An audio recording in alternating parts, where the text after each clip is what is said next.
থেকে সম্ভবত 15-20 বছর হবে, এরকম সময় হবে। তখন সোনার ভরি ছিল 22,000 টাকা, মনে আছে আপনাদের? হ্যাঁ, 22 থেকে 24-25 হাজার টাকা ভরি ছিল। এখন সোনার ভরি কত?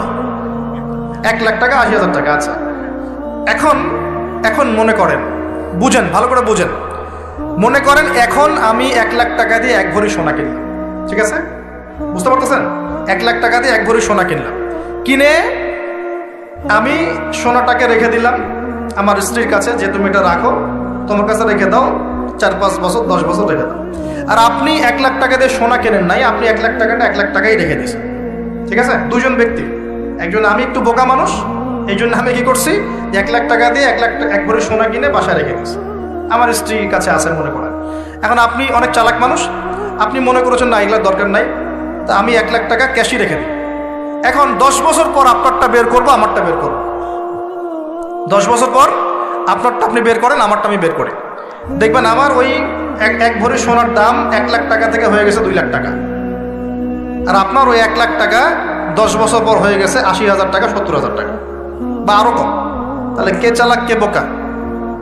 এখানে এই পুরো মনিটরি সিস্টেমটা দিয়ে পুরো বিশ্ব জুড়ে, এটা বৈশ্বিক সংকট, পুরো বিশ্ব জুড়ে মানুষের টাকা, শ্রম, এগুলো লুটে পুটে খাওয়া হচ্ছে। এটা হলো ওয়ালা তাবখাসুন নাসা আশিয়াহুম, মানুষের সম্পদ অন্যায়ভাবে ভোগ করো না। এগুলা ইসলামিক কারেন্সি না, এগুলো বোঝাতে এখন ওলামায়ে কেরামদেরকেও বোঝাতে হয় যে এগুলো ইসলামিক কারেন্সি না। রাসূল সাল্লাল্লাহু আলাইহি ওয়াসাল্লামের সময় দিনার আর দিরহাম ছিল। আপনাদের কি মনে আছে আসহাবুল কাহফ 309 বছর ঘুমিয়েছিল? কত বছর? 309 বছর গুহায় ঘুমিয়ে ঘুম থেকে উঠে বলছে আমরা ক্ষুধার্ত, যাও বাজারে যাও, রুটি নিয়ে আসো। পকেট থেকে কিছু মুদ্রা দিলেন, ওই মুদ্রা নিয়ে এই ছেলেগুলো চলে গেল, গিয়ে খাবার রুটি কিনে নিয়ে আসলো। 309 বছর ঘুমানোর পরেও ওই মুদ্রার মান কমে যায় নাই, কমে গিয়েছিল। তাহলে ওই মুদ্রা কিসের ছিল? কাগজের না অন্য কিছুর? এগুলো মুদ্রা, এগুলো হচ্ছে ইসলামিক মুদ্রা। তো ইসলামিক কারেন্সির বিষয়টা কি, এর মান কখনো পড়ে যাবে না। ইসলামিক কারেন্সির মান কখনো পড়ে যাবে না, কারণ টাকার মান পড়ে গেলে আপনার শ্রমটা চলে যায়। ওই যে 1 লাখ টাকা হয়ে গেল 70,000 টাকা, তার মানে 30,000 টাকা শ্রম আপনি হারিয়ে ফেলেন। ওই 30,000 টাকা কামাই করতে হয় নাই, কামাই করার জন্য এই পাথর ভাঙতে হয় নাই, কষ্ট করতে হয় নাই, কত কষ্ট করতে হয়েছে, তারপরে আপনি 30,000 টাকা পেয়েছেন। এমন মান যদি গায়েব হয়ে যায়, তার মানে আপনার শ্রম তো চলে গেল। আর আমি যদি আপনাকে বলি ভাই আমার খেতে কাজ করেন 1 মাস, বেতন হলো 30,000 টাকা, আপনি 1 মাস কাজ করলেন, 1 মাস কাজ করার পরে আমি বললাম টাকা দিতে পারবো না, আমাকে আস্ত রাখবেন না পিটাবেন? এটা জুলুম হবে কিনা? কিন্তু এভাবেই বিশ্ব থেকে মানুষের সম্পদ আস্তে আস্তে গায়েব, কোথায় যে গায়েব হয়ে যাচ্ছে। আসলে যখন এখানে একটা পাত্র, এখানে একটা পাত্র আছে, এখান থেকে পানি নিয়ে আমি এখানে ঢাললাম, তাহলে কোনো জায়গা থেকে পানি গিয়ে কোনো জায়গাতে পড়লো নাকি? নাকি পানিটা বাতাসে গায়েব হয়ে গেছে? হ্যাঁ, বুঝতে পারেন নাই? ব্যবসা করছেন, লাভ লস, কেউ লাভ করবে কেউ তো লস করবে, নাকি? নাকি এটা গায়েব হয়ে যাবে, বাতাসে গায়েব হয়ে যায়? তার মানে যে সম্পদগুলো বিশ্ববাসী হারাচ্ছে, এগুলো কোনো এক শ্রেণীর কাছে গিয়ে জমা হচ্ছে। কাদের কাছে গিয়ে জমা হচ্ছে এটা বোঝেন, এখন নিজেই বোঝেন। বিশ্বের দিকে তাকায় দেখেন, বিশ্বের কোন অংশ ধনী হচ্ছে আর কোন অংশ গরিব হচ্ছে, দেখেন। কে বোঝাবে এগুলা? ইকোনমিক্স নিয়ে পড়াশোনাই বা করে কয়জন, আর বোঝেই বা কয়জন, আর এগুলো কোরআন সুন্নাহর সাথে মেলাই বা কয়জন? ওয়ালা তাবখাসুন নাসা আশিয়াহুম, এই যে আয়াতটা গভীর আয়াত, তোমরা মানুষের সম্পদ অন্যায়ভাবে লুটে পুটে খেও না, যেটা এখনকার বিশ্বের সুন্নত হয়ে গেছে। এই 3টা পাপের সাথে আরেকটা পাপ ছিল ওয়াউফুল কাইলা ওয়াল মিজান, এই তোমরা ভালো করে মাপে ওজন ঠিক করে দিবে। কারণ শুআয়ব আলাইহিস সালামের কম, ওজনে কম দিত। এখন ব্যবসায়ীরা করে না, ওজনে কম দেয়, মিথ্যা কসম করে পণ্য বিক্রি করে, বলে আল্লাহর কসম ভাই টাটকা জিনিস খান, 3 দিনের বাসি জিনিস খাওয়ায়, করে না এগুলো? বলে খাঁটি ফ্রেশ জিনিস এখন নিয়ে আসলাম বাজার থেকে, অথচ এটা ফরমালিন মাইরে পচায় পচায় মানুষকে খাওয়াচ্ছে। যে খাবার খেলে মানুষের রোগ ভালো হইতো, সেই খাবার খেলে মানুষ এখন অসুস্থ হয়ে যাচ্ছে। কার কারণে হচ্ছে? মাছে ভেজাল, মাংসে ভেজাল, গবাদি পশুতে ভেজাল, চালে ভেজাল, প্লাস্টিকের চাল বের হয়েছে, বেরোনি? প্লাস্টিকের চাল, ডিমও নতুন নতুন ডিম বের করছে, ডিম ম্যানমেড ডিম, মানুষ বানিয়েছে ডিম। আপনারা গ্রামাঞ্চলের মানুষ হয়তো বোঝেন কিনা, কিন্তু শহরে এগুলো খুব চলে, 2 নাম্বারই খুব বেশি। কোনটা খাঁটি কোনটা ভেজাল আপনি খুঁজতে মনে হবে যে মৌমাছির মতো খুঁজতে হচ্ছে। রুট লেভেল থেকে খাবার নিয়ে আসতে হয়, একদম রুট লেভেল থেকে, না হলে বিশ্বাসই হয় না যে খাবারটা খাঁটি না ভেজাল। মাংসে ভেজাল, মাছে ভেজাল, আপনার চালে ভেজাল, ডালে ভেজাল, সবখানে ভেজাল। এই ভেজালগুলো কারা করতেছে? মুসলিমরা না অমুসলিমরা? আস্তাগফিরুল্লাহ। দেখছেন? আর একটা হাদিস স্পষ্ট, সবাই বলে কিনা জানি না, হাদিসটা আমি বলি। সেটা হলো নবী সাল্লাল্লাহু আলাইহি ওয়াসাল্লাম বলেছেন, যখন কোনো কওমের মানুষরা এরকম আমানতের খেয়ানত করা শুরু করে, প্রতারণা করা শুরু করে, মাপে কম দেওয়া শুরু করে, মিথ্যা কসম করে পণ্য বিক্রি করা শুরু করে, আল্লাহ পাক ওই কওমের উপরে আল্লাহর গজব, দুর্ভিক্ষ নাজিল করে। সমকালীন যে বিষয়গুলো চলছে তার মধ্যে অন্যতম একটা হচ্ছে আল্লাহর গজব, আল্লাহ পাকের পরীক্ষা, আল্লাহ পাকের শাস্তি, আল্লাহর গজব আমরা এখন চোখে দেখতে পাচ্ছি। আজকে আলোচনা শুরু করব একটু ভিন্নভাবে, একটা সম্প্রদায়ের কথা দিয়ে আলোচনা শুরু করতে চাই। বিসমিল্লাহির রহমানির রহিম। আল্লাহ রাব্বুল আলামিন পবিত্র কোরআনুল কারীমে বেশ কয়েকটা জায়গায় একটা সম্প্রদায়, একটা কওম, একটা জাতির কথা বলেছেন। তার নাম হচ্ছে কওমে মাদিয়ান। কি নাম? কওমে মাদিয়ান। এই কওমে মাদিয়ানের নবী ছিলেন শুআইব আলাইহিস সালাম। কি নাম ছিল? শুআইব আলাইহিস সালাম। তিনি নবী মূসা আলাইহিস সালামের সমসাময়িক নবী ছিলেন। মূসা আলাইহিস সালাম তার মেয়েকে বিয়ে করেছিলেন। নবী মূসা আলাইহিস সালাম যখন যুবক, তখন একদিন তিনি দেখছেন রাস্তায় দুজন লোক ঝগড়া করছে। একজন তার গোত্রের, আর একজন হচ্ছে ফেরাউনের বাহিনীর। তো মূসা আলাইহিস সালাম তার গোত্রের, যে তার জাতের, তার সাথে তার পক্ষ নিলেন, নিয়ে ফেরাউনের ওই সৈন্যর গালে বা দেহে একটা ঘুষি দিয়েছিলেন, একটা ঘুষি মাত্র। তো কোরআন বলছে যে সেই এক ঘুষিতেই সেই ব্যক্তি মারা গেছে। ঠিক আছে? ওয়াকাযাহু, মূসা আলাইহিস সালাম তাকে একটা ঘুষি দিলেন, ফাকাদা আলাইহি, এতেই তার মৃত্যু হয়ে গেল। পরের দিন আবার একই ঘটনা ঘটছে। মূসা আলাইহিস সালাম দেখছেন আবার সেই ব্যক্তি আরেকজনের সাথে লড়াই করছে। তখন তিনি আবার তাকে বাঁচাতে গেলেন। তখন সেই ব্যক্তি বলছে, গতকাল কিন্তু তুমি একজনকে ঘুষি মেরে হত্যা করেছো, আজকে কি আবার আমাকে হত্যা করতে চাচ্ছ? তখন এক ব্যক্তি খবর নিয়ে আসলো, মূসা এখান থেকে পালাও, কারণ ফেরাউনের বাহিনী তোমাকে ধরতে আসছে, কারণ তারা মনে করে তুমি একজনকে হত্যা করেছো। তখন মূসা আলাইহিস সালাম মিশর থেকে চলে গেলেন, হিজরত করলেন। এই মিশর থেকে হিজরত করে তিনি এই শুআইব আলাইহিস সালামের কওমে মাদিয়ান এখানে চলে গিয়েছিলেন। এখানে তিনি একটা গাছের নিচে বসেছিলেন। বসে তিনি দেখলেন যে কিছু মানুষ গবাদি পশুদেরকে পানি পান করাচ্ছে, আর দূরে দুটো মেয়ে দাঁড়িয়ে আছে। তো মূসা আলাইহিস সালাম তাদেরকে গিয়ে বললেন, আপনারা দাঁড়িয়ে আছেন কেন? তখন সেই দুটো মেয়ে মূসা আলাইহিস সালামকে বললেন যে আমরা দুর্বল, যতক্ষণ না তারা তাদের পশুদেরকে পানি পান করিয়ে চলে যাচ্ছে ততক্ষণ পর্যন্ত আমরা পানি পান করাতে পারি না। তখন মূসা আলাইহিস সালাম, তিনি শক্তিশালী ছিলেন, বিশ্বস্ত ছিলেন, তিনি তাদের হয়ে পশুদেরকে পানি পান করালেন। এবার সেই মেয়ে দুটো বাসায় চলে গেল। বাসায় চলে গিয়ে কিছুক্ষণ পর মূসা আলাইহিস সালাম আবার সেই গাছের নিচে বসে আল্লাহর কাছে একটা দোয়া করছেন। কি দোয়া? আল্লাহ পাক কোরআনে বলছেন, নবী মূসা আলাইহিস সালাম বলেছিলেন, রব্বি, হে আমার রব, ইন্নী লিমা আনজালতা ইলাইয়া মিন খায়রিন ফাকির। হে আল্লাহ, তুমি আমার প্রতি যে নেয়ামত বর্ষণ করবে, তুমি আমার উপর যে অনুগ্রহ বর্ষণ করবে, আমি তার জন্য ভিখারি হয়ে বসে আছি। কারণ এখন মূসা আলাইহিস সালাম ফেরারি মানুষ, মিশর থেকে চলে আসছেন, না এখানে আছে খাবার, না আছে বস্ত্র, না আছে বাসস্থান, না আছে কোনো আত্মীয় স্বজন, একাকী। তখন তিনি গাছের নিচে বসে এই দোয়া করছেন, রব্বি ইন্নী লিমা আনজালতা ইলাইয়া মিন খায়রিন ফাকির। হে আল্লাহ, আমার উপর তুমি যে নেয়ামতগুলো দিবে এর জন্য আমি ভিখারি হয়ে বসে আছি। সুবহানাল্লাহ। ঠিক ওই সময় ওই দুই মেয়ের একজন মেয়ে হেঁটে হেঁটে মূসা আলাইহিস সালামের কাছে আসলেন, এবং তাদের হাঁটার বর্ণনা আল্লাহ পাক কোরআনে দিয়েছেন যে তারা লাজুক ভঙ্গিতে হেঁটে আসলেন। সেই মেয়ে লাজুক ভঙ্গিতে হেঁটে আসলো। এখনকার মেয়েদেরকে এই হাঁটাকে শিখাবে যে মেয়েদেরকে লাজুক ভঙ্গিতে হাঁটতে হয়? লজ্জা শরম তো সেই কবেই উঠে গেছে। তো একটা ভালো কাজ করার পরে মূসা আলাইহিস সালাম গাছের নিচে বসে আল্লাহর কাছে দোয়া করছেন। এই জন্য ভালো কাজের ওসিলা দিয়ে আল্লাহর কাছে দোয়া করতে হয়। এই যে আমরা দোয়া করতে চাই আল্লাহর কাছে, দোয়া করার বিভিন্ন সময় আছে, গুরুত্বপূর্ণ সময় আছে, পদ্ধতি আছে। পদ্ধতির সময় বুঝে দোয়া করলে ইনশাল্লাহ দোয়া ডাইরেক্ট কবুল হবে ইনশাআল্লাহ।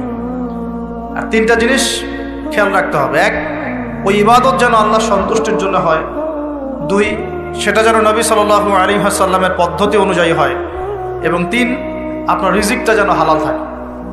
এই 3টা বিষয় ঠিক থাকলে ইনশাআল্লাহ তাআলা দোয়া কবুল হবে ইনশাআল্লাহ। তো মুসা আলাইহিস সালাম দোয়া করলেন, সাথে সাথে ফল আসলো।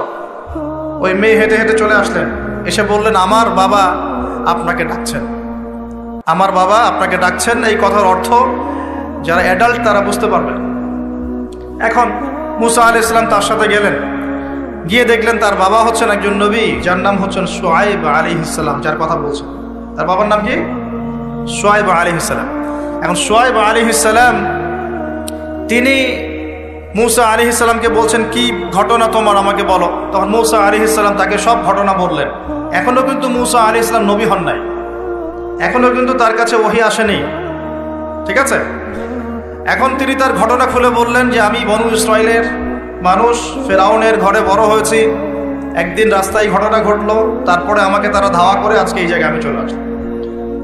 এখন শুআয়ব আলাইহিস সালাম বলছেন যে এখানে ভয়ের কিছু নাই, তুমি এখানে নিরাপদ, এখানে কেউ তোমার কোনো ক্ষতি করবে না ইনশাআল্লাহ। তখন এই 2 জন মেয়ের একজন বলছে, বাবা এই ব্যক্তি হচ্ছে বিশ্বস্ত এবং শক্তিশালী, এই ব্যক্তি হচ্ছে বিশ্বস্ত এবং শক্তিশালী। মুসা আলাইহিস সালামের 2টা গুণ এখানে পাওয়া গেল, তিনি বিশ্বস্ত ছিলেন এবং কি শক্তিশালী ছিলেন। তো সে আমাদের উপকার করেছে, তাকে কি আমাদের কাছে রাখা যায় কিনা, তাকে পুরস্কার দেওয়া যায় কিনা। তখন বিচক্ষণ পিতা মেয়ের কথার ইশারা বুঝে ফেললেন। তখন পিতা এই মেয়ের সাথে মুসা আলাইহিস সালামের বিয়ে দিলেন। বলেন সুবহানাল্লাহ। কি শর্তে বিয়ে হলো? 8 বছর শুআয়ব আলাইহিস সালামের যে আপনার কাজ করতে হবে, মানে খামার, শুআয়ব আলাইহিস সালামের যে প্রজেক্ট আছে সেখানে 8 বছর শ্রম দিতে হবে, চাকরি করতে হবে। 8 বছর দেখাশোনা করতে হবে তার প্রপার্টিস দেখাশোনা করা মানে কি? সব দেখভাল করা, ভালো মন্দ দেখাশোনা করা। তার ছিল ক্ষেত, ছিল জমি জমা, ছিল আপনার গবাদি পশু ছিল, এগুলো দেখাশোনা করতে হবে। তো মুসা আলাইহিস সালামকে শর্ত দিচ্ছেন 8 বছর আমার এখানে কাজ করতে হবে, আর তুমি যদি 2 বছর বেশি করো, 10 বছর পূর্ণ করতে পারো, এটা তোমার বিষয়। আর এই ওয়াদা আমার আর আল্লাহর মাঝখানে, তোমার আমার আল্লাহর মাঝখানে থাকবে। তো মুসা আলাইহিস সালাম রাজি হলেন এবং তিনি সেখানে থাকতে লাগলেন। তো পরবর্তীতে মুসা আলাইহিস সালামের কাছে নবুয়ত আসলো যখন তুর পাহাড়ে তিনি আগুন দেখতে পেলেন।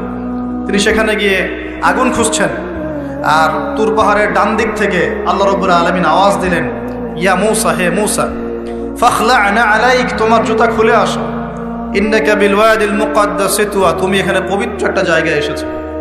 মুসা আলাইহিস সালাম তো ভয় পেয়ে গিয়েছিলেন। আল্লাহ রাব্বুল আলামিন তাকে ওহী করলেন, তুমি নবী, আমার কাছে রাসূলরা ভয় পায় না, তোমার হাতে ওটা কি?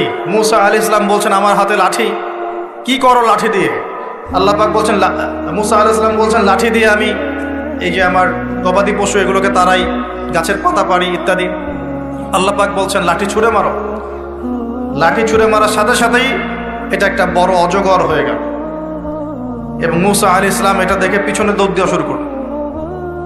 তখন আল্লাহ পাক ডেকে বললেন, ভয় পেও না, আমার কাছে যারা মুরসালিন রসুলগণ ভয় পায় না, তোমার হাতটা বগলের নিচে ঢুকাও। মুসা আলাইহিস সালাম হাত নিয়ে এই বগলের নিচে দিলেন, এবার বের করো। বের করলেন, দেখলেন হাত দিয়ে আলো বের হচ্ছে। মাশাআল্লাহ। এরপরে আল্লাহ পাক তাকে নবুয়ত দিলেন, যাও ফেরাউনের কাছে। কোন ফেরাউন? যেখান থেকে তুমি পালিয়ে এখানে এসেছো। ফেরাউনের কাছে গিয়ে, ইযহাব ইলা ফিরআউন ইন্নাহু তাগা, ফেরাউনের কাছে যাও, গিয়ে বলো যে সে সীমা লঙ্ঘন করেছে। কি সীমা লঙ্ঘন সেটা আমরা পরে দেখবো ইনশাআল্লাহ। আমরা মোটামুটি জানি ফেরাউন সম্পর্কে। সে কন্যা সন্তানদেরকে জীবিত রাখত, পুত্র সন্তানদেরকে হত্যা করত, বনু ইসরাইলকে বিভক্ত করে শাসন করত, জুলুম করত, এবং তার সবচেয়ে বড় অপরাধ হচ্ছে সে নিজেকে খোদা দাবি করেছে। সে বলেছে, আনা রব্বুকুমুল আ'লা, আমি তোমাদের মহান রব। তো সে সীমা লঙ্ঘন করেছে, নাউযুবিল্লাহ। তো আল্লাহ পাক মুসা আলাইহিস সালামকে তার কাছেই পাঠাচ্ছেন, ফেরাউনের কাছে যাও, দাওয়াত পেশ করো। মুসা আলাইহিস সালাম বলছেন, আল্লাহ আমার তো জিহ্বায় জড়তা আছে, রব্বি ইশরাহ লি সদরি, আল্লাহ আমার বক্ষটাকে প্রশস্ত করে দেন, মানে আমাকে সাহস দেন। ওয়া ইয়াসসির লি আমরি, আমার কাজকে সহজ করেন। ওয়াহলুল উকদাতাম মিন লিসানি, আমার জড়তা, জিহ্বার জড়তাগুলো দূর করে দেন। ইয়াফকাহু কওলি, যাতে মানুষ আমার কথা বুঝতে পারে, আর আমার ভাই হারুন আমার চেয়ে ভালো কথা বলতে পারে। আল্লাহ হারুনকেও নবুয়ত দান করুন। আল্লাহ পাক হারুন আলাইহিস সালামকেও নবুয়ত দান করলেন, এবং দুজনকে বললেন, ইযহাবা ইলা ফিরআউন, তোমরা দুজন এখন ফিরআউনের কাছে যাও, ইন্নাহু তাগা, ফাকুলা লাহু কাওলান লাইয়িনা, ফেরাউনের কাছে গিয়ে তার সাথে নম্র ভাষায় কথা বলবে, তাকে আল্লাহর দিকে দাওয়াত দিবে। যদি সে দাওয়াত কবুল না করে তখন তাকে শাস্তির ভয় দেখাবে, এবং সে যদি বিশ্বাস না করে তাহলে অজগর এবং হাতের এই যে মোজেজা, এই মোজেজাগুলো তোমরা দেখাবে। যাই হোক, তো মূসা আলাইহিস সালাম নবুয়ত পেয়েছেন শুআয়ব আলাইহিস সালামের আন্ডারে থাকার সময়। আমি তার কথা বলতে গিয়ে দিকে এসেছি। তো এই শুআয়ব আলাইহিস সালামের কওম ছিল কওমে মাদিয়ান। কি নাম ভাই? একটু বুঝবেন জিনিসটা, কওমে মাদিয়ান। তো এটা আসহাবুল আইকাও বলা হয়, তাদেরকে আসহাবুল আইকাও বলা হয়, কিন্তু এই জায়গাটার নাম ছিল কওমে মাদিয়ান, মাদিয়ান উপত্যকা। এখন শুআয়ব আলাইহিস সালাম খুব চমৎকার একজন বাগ্মী ছিলেন। বাগ্মী বলতে যিনি খুব সুন্দর করে কথা বলতে পারেন। আছে না এমন কিছু মানুষ সমাজে যারা খুব সুন্দর করে কথা বলতে পারে? তো শুআয়ব আলাইহিস সালাম নবীদের মধ্যে চমৎকার করে কথা বলতে পারতেন, এবং তার সাথে যুক্তি তর্কে কেউ পারত না। তিনি চমৎকার করে যুক্তি তর্ক উপস্থাপন করে সমাজের মানুষকে বোঝাতেন। আলহামদুলিল্লাহ, আমরা দোয়া করে আল্লাহ পাক সেই গুণাবলী আমাদের মধ্যে দান করুক। এখন তার কওমের সমস্যা ছিল কি? এক নাম্বার সমস্যা ছিল তার কওম আল্লাহর সাথে শিরিক করত। এক নাম্বার কি করতো ভাই? শিরিক মানে হচ্ছে আল্লাহর একত্ববাদের সাথে অংশীদার সাব্যস্ত করা। মনে রাখবেন, তার কওম এক নাম্বার কি অপরাধ করত? শিরিক করত। দুই নাম্বার কুফর, শিরকের সাথে সাথে তারা কুফরি করত, আল্লাহ রাব্বুল আলামিন অনুগ্রহগুলোকে, নেয়ামতগুলোকে অস্বীকার করত। তিন নাম্বার, এই দুটোর পাশাপাশি ওদের অপরাধ ছিল যে তারা মাপে কম দিত। কি করত? মাপে কম দিত। তিন নাম্বার। চার নাম্বার, ওরা অন্যের সম্পদ, মানুষের সম্পদ অন্যায়ভাবে দুই নাম্বারই করে লুটে পুটে খাইত। এই চারটা ছিল ওদের মেজর অপরাধ। কয়টা অপরাধ? এই চারটা মারাত্মক মেজর অপরাধ। এখন আসেন, এদের কি পরিণতি হলো সেটা বলার আগে আমরা এই পাপগুলো নিয়ে একটু আলোচনা করি।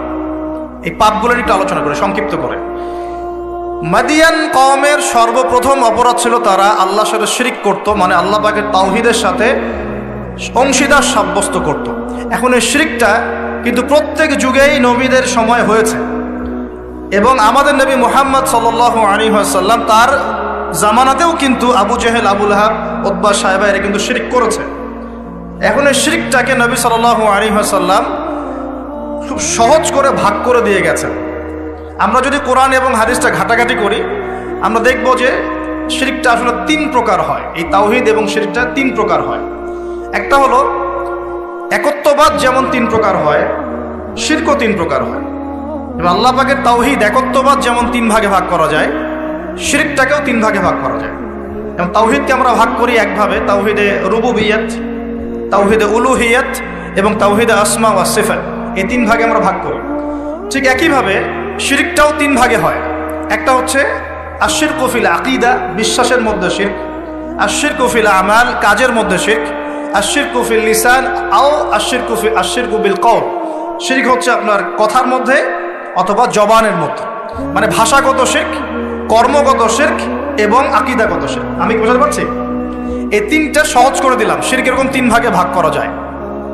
উদাহরণ দিলে পরিষ্কার হবে। যেমন বিশ্বাসগত শিরক, যেমন কোনো মানুষ যদি বিশ্বাস করে যে মহাবিশ্বের কোনো স্রষ্টা নাই, এই মহাবিশ্ব এমনি এমনি সৃষ্টি হয়েছে, এটা বিশ্বাসগত শিরক, তাই না?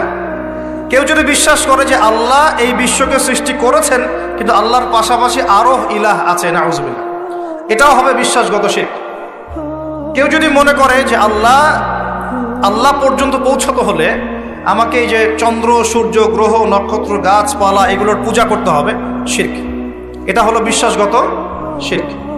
ধরেন কেউ যদি মনে করে যে আল্লাহ বলতে কেউ নাই, নাস্তিকতায় বিশ্বাস করে যে কোনো ইলাহ নাই, এই মহাবিশ্ব বিগ ব্যাং থেকে সৃষ্টি হয়েছে, এটাও হবে কি? চিন্তাগত, আকীদাগত শিরক। কেউ যদি মনে করে যে আমার ভালো মন্দের মালিক আল্লাহ নয়, ভালো মন্দের মালিক আমি নিজে, কেউ যদি মনে করে, শিরক হবে। কেউ যদি মনে করে তাকদীর বা ভাগ্য বলতে কিচ্ছু নাই, আমি যা করব তাই পাবো, এমন মানুষ নাই, এটাও হবে আকীদাগত শিরক, কারণ আল্লাহ পাক তাকদীর রচনা করেছেন। কেউ যদি মনে করে যে কবরে শায়িত মৃত মানুষ আমাকে পরকালে বাঁচিয়ে দিবে, আমাকে পরকালে পুলসিরাত পার করিয়ে দিবে, বিশ্বাসগত শিরক হয়ে যাবে। কেউ যদি মনে করে যে অমুক ওসিলা মাধ্যম ধরলে আমি সন্তান লাভ করব, এটাও শিরক হবে। সন্তান দেওয়ার মালিককে কেউ যদি মনে করে আমি পরিশ্রম করি বলেই রিজিক প্রাপ্ত হই, শিরক হবে। আমি পরিশ্রম করি, কাজ করি, ব্যবসা করি, চাকরি করে বলেই 3 বেলা খেতে পারি, শিরক হবে। কে খাওয়ায়? কেউ যদি মনে করে যে আমি খুব রুটিন লাইফ লিড করি, ভালো মন্দ বেঁচে চলি, ভালো ভালো খাই, ব্যায়াম করি, এই কারণে আমি সুস্বাস্থ্যের অধিকারী, শিরক হবে। সুস্বাস্থ্য দিয়েছেন কে? আল্লাহ। কেউ যদি মনে করে যে আমার হাতে একটা আংটি আছে, এই আংটি খুলে ফেললে আমার রোগ হবে, এটা হবে বিশ্বাসগত শিরক। কেউ যদি মনে করে আংটিটা খুলে ফেললে আমার রোগ বেড়ে যাবে, অথবা আংটি খুলে ফেললে আমি মারা যাব, আমার কোনো ক্ষতি হবে, বিশ্বাসগত শিরক। কেউ যদি মনে করে ভালোগুলো সব আল্লাহর পক্ষ থেকে আসে আর খারাপগুলো শয়তানের পক্ষ থেকে আসে, এটাও শিরক। কারণ ভালো মন্দ দুটোই কার পক্ষ থেকে আসে? আল্লাহর পক্ষ থেকে। চুল আঁচড়াচ্ছেন, চিরুনিটা হাত থেকে পড়ে গেল। কেউ যদি মনে করে এখন মেহমান আসবে বাসায়, এটা হবে একটা শিরকি আকীদা।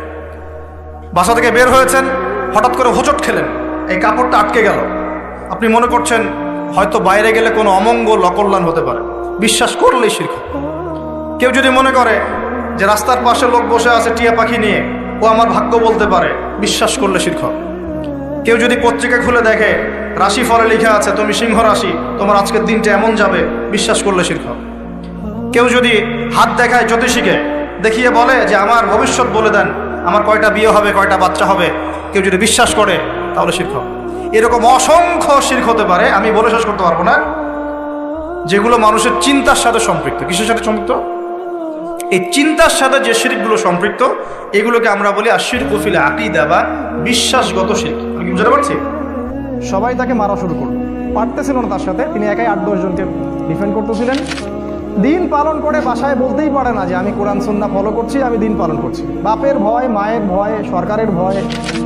এই ঘটনার পরে তার নাম হয়েছে আল ফারুক, পার্থক্যকারী।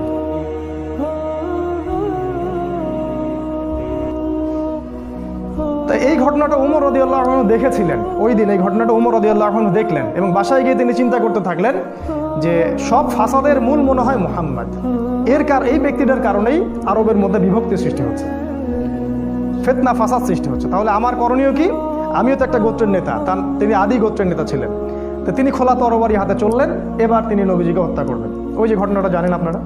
প্রতিমধ্যে একজনের সাথে দেখা হলো, সে বলল যে নবীজিকে হত্যা করার আগে তুমি তোমার বোন আর ভগ্নিপতির বাসায় যাও, তারা তো ইসলাম কবুল করেছে। তিনি আসলেন, এসে দরজা যখন নক করলেন, দরজার আড়াল থেকে শুনতে পারলেন ভিতরে তিলাওয়াত হচ্ছে কিছু একটা। সূরা তাহা তিলাওয়াত হচ্ছিল। তাহা মা আনজালনা আলাইকাল কুরআন লিতাশকা ইল্লা তাযকিরাতান লিমান ইয়াখশা তানজিলাম মিম্মান খালাকাল আরদা ওয়াস সামাওয়াতিল উলা আর রহমান আলাল আরশি ইস্তাওয়া। তিনি দরজা খুলে ঢুকলেন এবং জিজ্ঞাসা করলেন, মা কুনতুম তাকরাউন, তোমরা কি পড়ছিলেন? বোন অস্বীকার করলো যে আমি কিছু না, তাহাদ্দাসনা বাইনানা, আমরা পরস্পরে কথা বলছিলাম। তখন তিনি বললেন যে ফালা তাকরিবা কুনতু সামিআতু ইন্নাকুমা সাবাতুমা। তিনি বললেন যে আমি শুনেছি তোমরা দুইজনে সাবা হয়ে গেছো, মানে বেদিন হয়ে গেছো, মিথ্যা বলবে না আমার কাছে। তখন তার ভগ্নিপতি বললেন, ইয়া ওমর হাল রাইতা হাক্কান ফি গায়রি দীনি, এই কথাটা বললেন, হে ওমর তুমি কি ইসলাম ছাড়া অন্য কোনো দিনের মধ্যে হক খুঁজে পেয়েছো? তখন তিনি বুঝতে পারলেন সত্যি সত্যি ইসলাম কবুল করেছে। তিনি মারধর শুরু করলেন। এক পর্যায়ে বোনকে থাপ্পড় মারলেন, রক্তাক্ত হয়ে গেলেন। এবং তার বোন তখন তার নাকের উপরেই বললেন যে শাহিদতু আল্লা ইলাহা ইল্লাল্লাহ ওয়া আন্না মুহাম্মাদান আবদুহু ওয়া রাসূলুহু ইফআল মা শি'তা, তোমার যা ইচ্ছা তুমি তাই করো, আমি সাক্ষ্য দিচ্ছি আমরা যে আল্লাহ ছাড়া কোনো ইলাহ নাই এবং মুহাম্মদ আল্লাহর রাসূল সাল্লাল্লাহু আলাইহি ওয়াসাল্লাম। উমর রাদিয়াল্লাহু আনহু ঠান্ডা হলেন এবং যেহেতু বোনকে মারছেন, একটা ভালোবাসা তো কাজ করে। মাথা যখন ঠান্ডা হলো, তিনি জিজ্ঞাসা করলেন যে তোমরা কি পড়ছিলে? তিনি বললেন, নাচিন ইয়া উখতি, আমাকে ওই কাগজটা দাও হে আমার বোন, আমি একটু পড়ে দেখি। প্রথমে তিনি দিতে চান নাই, পরে তার ভগ্নিপতি বললেন, তার স্বামী তাকে বললেন যে ইশারা করলেন তাকে দাও। কারণ তারা জানতেন উমর রাদিয়াল্লাহু আনহু একজন স্বচ্ছ মনের মানুষ ছিলেন, মানে হয় হকের পক্ষে নাহলে বাতিলের পক্ষে। মন একদম ফ্রেশ, ভিতরে কোনো প্যাচ নাই, মানে আমাদের মতো না কিন্তু, মানে কিছু কিছু হকে আবার কিছু কিছু বাতিলে। দেখেন না, সুবিধা খোঁজে, আজকে যদি অনুকূল থাকে তাইলে প্রতিকূল থাকলে নাই, এই টাইপের ছিলেন, একদম স্ট্রেট ফরওয়ার্ড, যে আমি হয় এদিকে আছি না এদিকে। এবার ওমর রাদিয়াল্লাহু আনহু ওই চিরকুটটা পড়া শুরু করলেন, সেখানে ওই সূরা তাহা লেখা ছিল। এবং বলে রাখি, ওই সময় আরবে মেবি আমি একটু ভুল হতে পারি, 16 থেকে 17 জন পড়াশোনা করতে পারতেন, 16 থেকে 17 জন লেখাপড়া করতে পারতেন, বাকিরা লেখাপড়া করতে জানতেন না। ইভেন আমাদের নবী সাল্লাল্লাহু আলাইহি ওয়াসাল্লামও লিখতে পড়তে জানতেন না, উমর রাদিয়াল্লাহু আনহু পড়তে জানতেন। তিনি পড়লেন এবং পড়ে বুঝতে পারলেন। যখন তিনি সূরা তেলাওয়াত করতে করতে করতে করতে এই আয়াতে আসলেন, সূরা তাহার দেখবেন প্রায় এই যে 10 থেকে 20-এর মধ্যে আয়াতগুলো আছে, যে তাদেরকে অবকাশ দাও সেই দিন পর্যন্ত, জালেমদেরকে অবকাশ দাও সেই দিন পর্যন্ত যখন আল্লাহ পাক তাদের প্রত্যেককে ধরে ধরে হিসাব নেবেন। এই আয়াতগুলো যখন তিনি পড়তে লাগলেন তখন তার হৃদয়টা গুলে, মানে আল্লাহর কালাম তো তিনি বুঝতে পারছেন তিলাওয়াত, তিনি আর থাকতে পারলেন, স্থির থাকতে পারলেন না। তিনি একটা কথা বলেন, আমিন হাদা ফাররাত কুরাইশ, কুরাইশরা কি এটা থেকেই পালাচ্ছে? তার ইশারা করলেন যে কুরাইশরা এখান থেকেই পালাচ্ছে।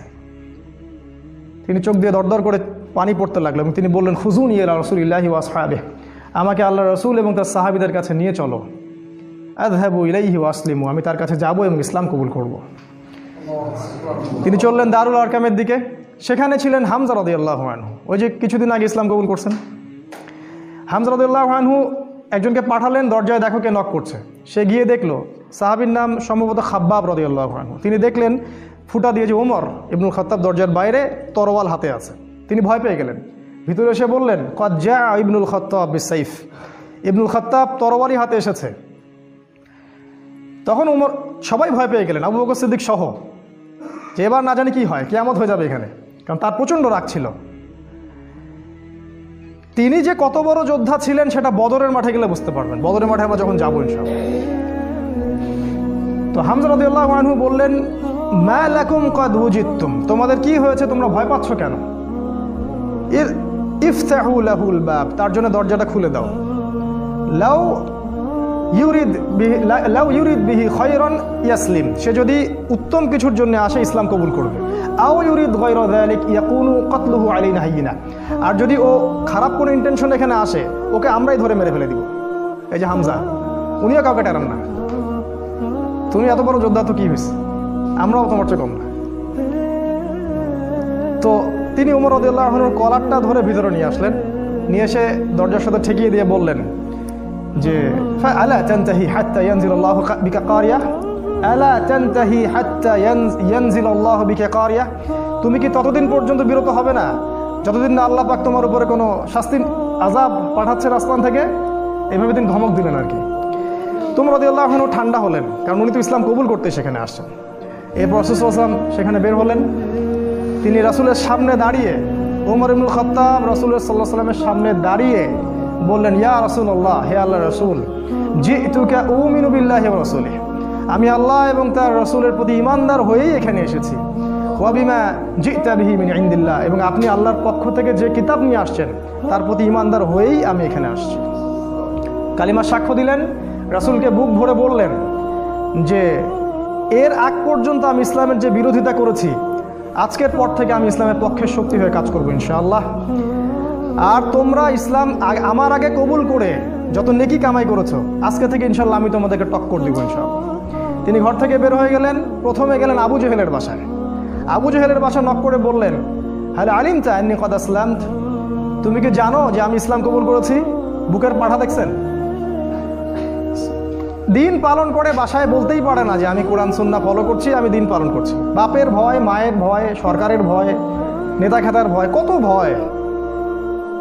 আমাদের বাপদাদাই কি আসলে এরকম ছিলেন? কিন্তু আবু জেহেলের বাসায় গিয়ে বললেন, তুমি কি হাল আলিমতা আন্নী ক্বাদ আসলামত, আবু জেহেল তুমি কি জানলা যে আমি ইসলাম কবুল করছি? আবু জেহেল আকাশ থেকে পড়লো, হাল ফাআলতা হাদা, তুমি কি সত্যি এটা করেছো? লা তাফআল, এটা করিও না। ও ভয় পেয়ে যাচ্ছে, কারণ এ তো ইসলামে গেলে খবর আছে আমাদের। তখন উনি চোখ মুখ বড় করে বলেছেন, বাল ফাআল, আমি অবশ্যই ইসলাম কবুল করেছি। এরপরে গেলেন ওয়ালিদ বিন মুগিরার বাসায়, ওখানে একই কথা বললেন। তারপর আরেক কাফেরের বাসায় আরেক একই কথা বললেন। এরপর আসলেন কাবা ঘরে। কাবা ঘরে এসে বললেন যে, ইয়া আইয়ুহান নাস, হে লোক সকল, ইলামু আন্নী ক্বাদ আসলাম, তোমরা জেনে রাখো আমি ইসলাম কবুল করেছি। ওয়া আন শাহিদতু আল্লা ইলাহা ইল্লাল্লাহ ওয়া আন্না মুহাম্মাদুর রাসূলুল্লাহ, আমি সাক্ষ্য দিয়েছি আল্লাহ ছাড়া কোনো মাবুদ নাই, মুহাম্মদ সাল্লাল্লাহু আলাইহি ওয়াসাল্লাম আল্লাহর বান্দা এবং রাসূল।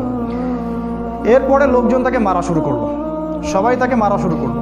পারতেছিল না তার সাথে, তিনি একাই 8-10 জনকে ডিফেন্ড করতেছিলেন। এক পর্যায়ে সেখানে আরও কিছু গোত্রনেতা আসে এবং তাদের মারামারিটা বন্ধ করে দেন। এবার দেখেন, মারামারি বন্ধ করে দিয়ে একজন ওমর রাদিয়াল্লাহু আনহুকে বলছিলেন যে, আফালা কুনতা কাতামত, ওমর তুমি কি চুপ থাকতে পারতে না? এই যে আমাদের হিকমা আছে না, চুপ থাকো। ওমর তুমি কি চুপ থাকতে পারতে না? ওমর ইবনুল খাত্তাব বলছেন, ওয়াল্লাহি লা আকতুমুল হাক্কা ওয়া হুয়া আলামু, যখন আমি সত্য জেনেছি আল্লাহর কসম করে বলছি আমি সত্যকে গোপন রাখবো না। লাউ ফাররিকান্নাল হাক্কা মিনাল বাতিল কামা ফাররাকাল্লাহু বাইনাল লাইলি ওয়ান নাহার, আমি সত্যকে মিথ্যা থেকে আলাদা করে দিব ঠিক যেমন করে আল্লাহ রাত থেকে দিনকে আলাদা করে দেন। এই ঘটনার পরে তার নাম হয়েছে আল ফারুক, পার্থক্যকারী। যেমন করে মিরাজের ঘটনার পর আবু বকর সিদ্দিকের নাম হয়েছে কি? সিদ্দিক। প্রত্যেকটার পিছনে একটা ঘটনা আছে, পড়তে হবে, এগুলো জানতে হবে। আপনি ওই রাজ্যে বিচরণ করবেন তখন ইনশাআল্লাহ। এবার ইসলাম শক্তিশালী, কারণ বড় বড় দুইজন নেতা আমাদের পক্ষে। মনে করেন পুতিন আমাদের পক্ষে, মনে করেন ওই আরও বড় বড় কিছু নেতা আমাদের পক্ষে। এখন ইসলাম শক্তিশালী, তাদের কাছে ক্ষমতা আছে, লোকজন জলবল আছে, আর অর্থ সম্পদ আছে। এবার রাসূলুল্লাহ সাল্লাল্লাহু আলাইহি ওয়াসাল্লাম এর কাছে গিয়ে ওমর রাদিয়াল্লাহু আনহু বললেন, ইয়া রাসূলুল্লাহ আলাসনা আলাল হক আলাইসু আলাল বাতিল, এভাবে বলতে থাকলেন, আমরা কি হকের উপর নাই, ওরা কি বাতিলের উপর নাই? আলাসনা মুসলিমান, আমরা কি মুসলিম না? আলাইসুল মুশরিকিন, তারা কি মুশরিক না? আমরা কেন এখানে গোপন এভাবে ইসলামের দাওয়াত দিব? আজকে থেকে প্রকাশ্য দাওয়াত দিব। এই তারপর থেকে ইসলামের প্রকাশ্য দাওয়াত শুরু হল। এবং মিছিল করতে করতে তারা কাবা ঘরে গেলেন এবং সবাই স্লোগান দিতে থাকলেন, লা ইলাহা ইল্লাল্লাহ মুহাম্মাদুর রাসূলুল্লাহ, লা ইলাহা ইল্লাল্লাহ মুহাম্মাদুর রাসূলুল্লাহ। এবার আরবের লোকরা জাজল্যমান একটা দৃশ্য দেখতেছে, রেভলিউশন। হঠাৎ করে এই যে 50, 60, 70 জন মানুষ বের হচ্ছে রাস্তায় এবং কালিমার সাক্ষ্য দিচ্ছে। ওই সময় কিন্তু এই পপুলেশনটা খুব কম না, একটু বেশি। এবার নির্যাতনের মাত্রা আরও বাড়তে থাকলো। আমাদের হাতে অল্প সময় আছে, আমি 5 মিনিটে শেষ করছি ইনশাল্লাহ। নির্যাতনের মাত্রা বাড়তে থাকলো এবং এক পর্যায়ে সাহাবীদের প্রতি এমন মর্মান্তিক নির্যাতন করা হলো। কিছু নমুনা আপনারা জানেন, ওই যে বিলাল রাদিয়াল্লাহু আনহুর ঘটনা, সুমাইয়া রাদিয়াল্লাহু আনহার ঘটনা, আবার খাব্বাব, তারপর মুসআব বিন উমাইর, এদিকে উসমান রাদিয়াল্লাহু আনহু, ইভেন আবু বকর সিদ্দিক, সমস্ত সাহাবীকেই টর্চার করা হলো। মানে ফিজিক্যাল, মেন্টাল, ইকোনমিক্যাল, এমন কোনো টর্চার নেই যেটা করা হয়। এরপর রাসূল সাল্লাল্লাহু আলাইহি ওয়াসাল্লাম তাদেরকে বললেন, আবিসিনিয়ায় তোমরা হিজরত করো, দিন কায়েম দেখেন। অনুকূল পরিবেশে এখন আমরা প্রকাশ্যে দাওয়াত দিচ্ছি, এখানে নির্যাতন হচ্ছে, ওখানে কিন্তু বোম ব্লাস্ট করছি না। আমরা বলছি যেখানে দিন পালনের সুযোগ আছে, অনুকূল পরিবেশ আছে, তোমরা সেখানে চলে যাও। সাহাবীরা চলে গেলেন ইথিওপিয়ায়, ওই যে আমি গতদিন খুতবায় বলেছিলাম, আবিসিনিয়ায়।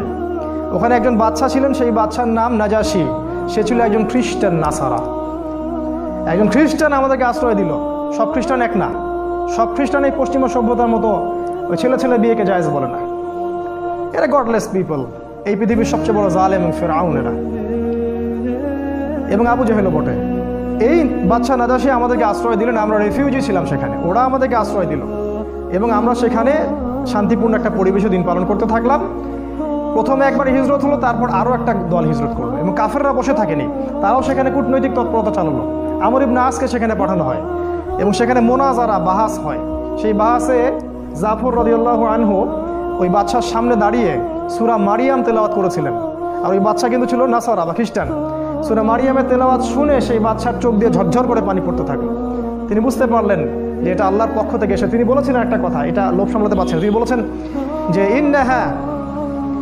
ইন্নাহা লাহুদান ইয়াখরুজু মিন মিশকাতিন ওয়াহিদা মা আনজালাল্লাহু আলা ঈসা ইবনে মারইয়াম ইন্নাহা লাহুদা ইয়াখরুজু মিন মিশকাতিল ওয়াহিদা, এটা বলেছেন। এই বাদশা নাজাশী বলেছিলেন যে তুমি যে তেলাওয়াত করলে শুনে মনে হচ্ছে ঈসার কাছে যেটা এসেছিল এটা সেই একই আলোক বর্তিকা থেকে এসেছে। এ তো খ্রিস্টান, এ কি এদের মতো খ্রিস্টান? এরা কি এখান থেকে হেদায়েত নিবে না? সেই বাদশা নাজাশী মুসলিমদেরকে আশ্রয় দিলেন, সেখানে আমরা থাকলাম। এক পর্যায়ে এদিকে নির্যাতন আরও বাড়তে থাকলো। রাসূল সাল্লাল্লাহু আলাইহি ওয়াসাল্লাম এবং সাহাবীদেরকে 3 বছর বয়কট করা হলো। 3 বছর তারা ওই যে পাহাড়ের পাদদেশে, ওটাকে বলা হয় শিয়ারে আবু তলেব, সেখানে 3 বছর গাছের ছাল পাতা খেয়ে থেকেছে। সামান্য ভাই কষ্ট করে একটা সেমিনারে আসতে পারেন না, দিন কায়েমের স্বপ্ন দেখেন, সামান্য 10টা টাকা খরচ করতে পারেন না, মাসে জ্ঞানও দিতে পারতেছেন না, সামান্য একটু সিরা পড়বেন সেটা পড়তে পারেন না, দিনের জন্য সামান্য একটু এফোর্ট দিবেন, জানমাল ব্যয় করবেন, কোন মুখ দিয়ে সাহাবীদের নাম উচ্চারণ করেন? 3 বছর শুধু গাছের ছাল পাতা খেয়ে থেকেছে। ওই সময় অনেক ত্রাণ আসতো, হামজা রাদিয়াল্লাহু আনহু ত্রাণ ফেরত দিতেন, ত্রাণের দরকার নাই, আল্লাহ রিজিক দিবেন। কি ইমান, কি জজবা! আমাদের বাপদাদা সবাই, আমাদের শেকড়।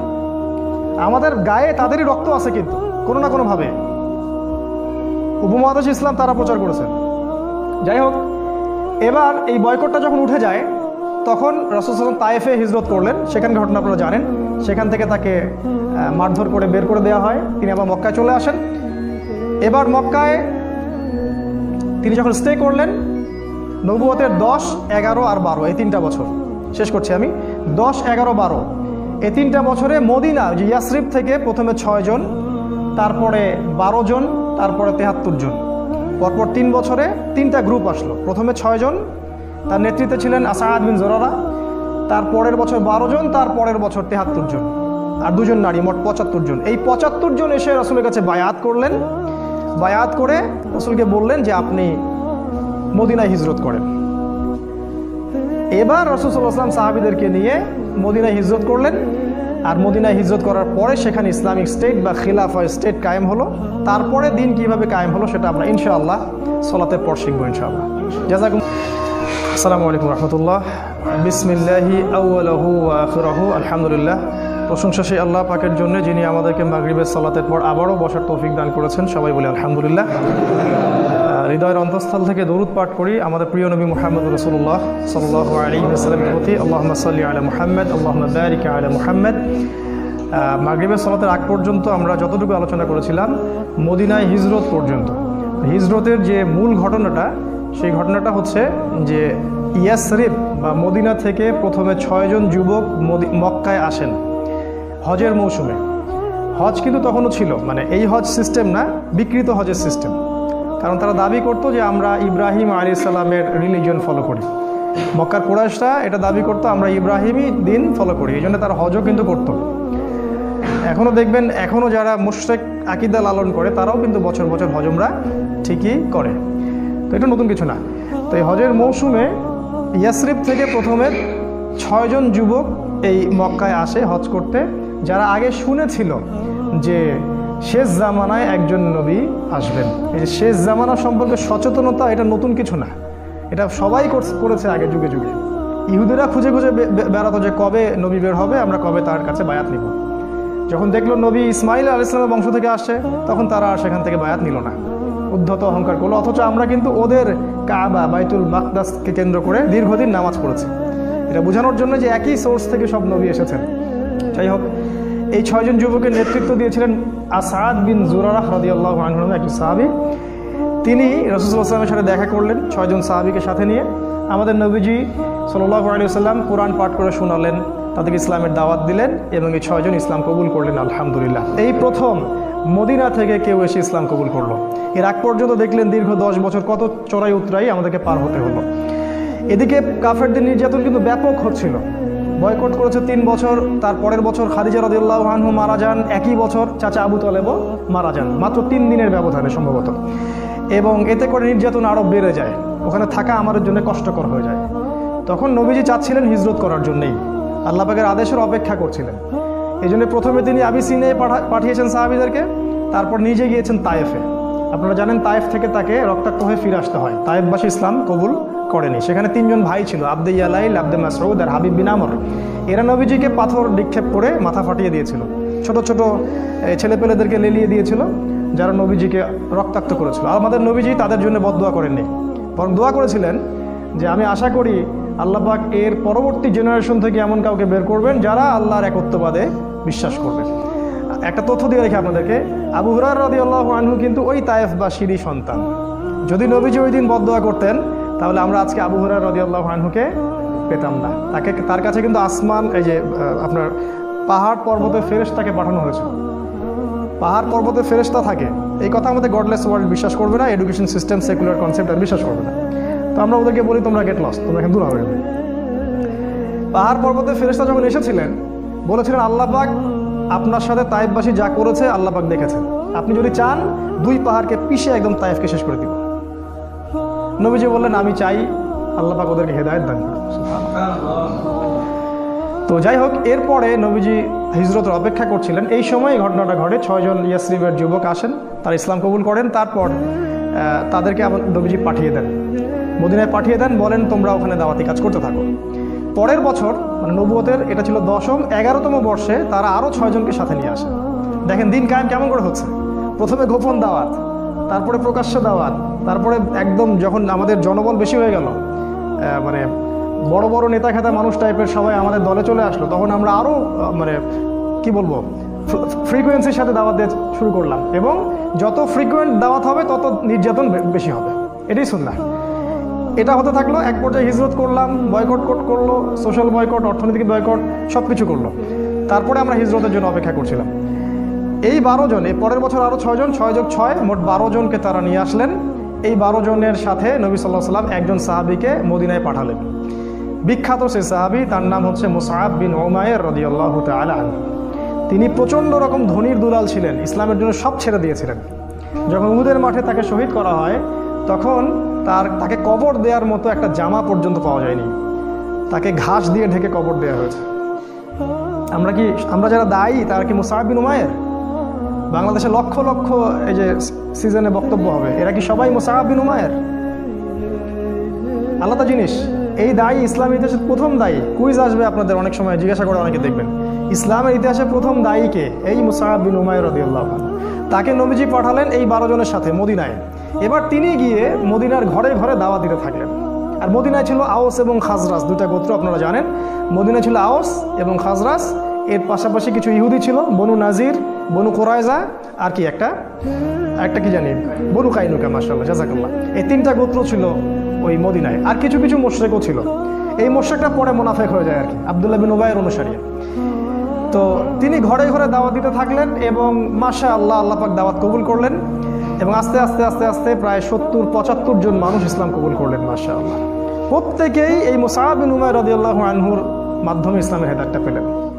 চিন্তা করেন তাকে আল্লাহ পাক কিয়ামতের মাঠে কি নেকিটা দিবেন ইনশাআল্লাহ। এবার ওখানে হিজরত করার পটভূমি রচিত হলো। মানে এমন কোনো জায়গায় যাওয়া যাবে না দিনের ব্যাপারটা নিয়ে হিজরত করে যেখানে আমাদের লোকাল সাপোর্ট নাই। প্রতিটা জায়গায় আপনি একটা দলিল পাবেন। আমি সহজ করে দিচ্ছি। 2 নাম্বার হচ্ছে আশিরকু ফিল আমাল, কাজের মধ্যে শিরক। কেমন? যেমন আল্লাহ বলেছেন আল্লাহর জন্য নামাজ পড়তে। যদি আমি বা আপনি অন্য কাউকে দেখানোর জন্য নামাজ পড়ি, কি হবে? শিরক হবে। আল্লাহ বলেছেন আল্লাহর সন্তুষ্টির জন্য দ্বীনের জ্ঞান অর্জন করতে।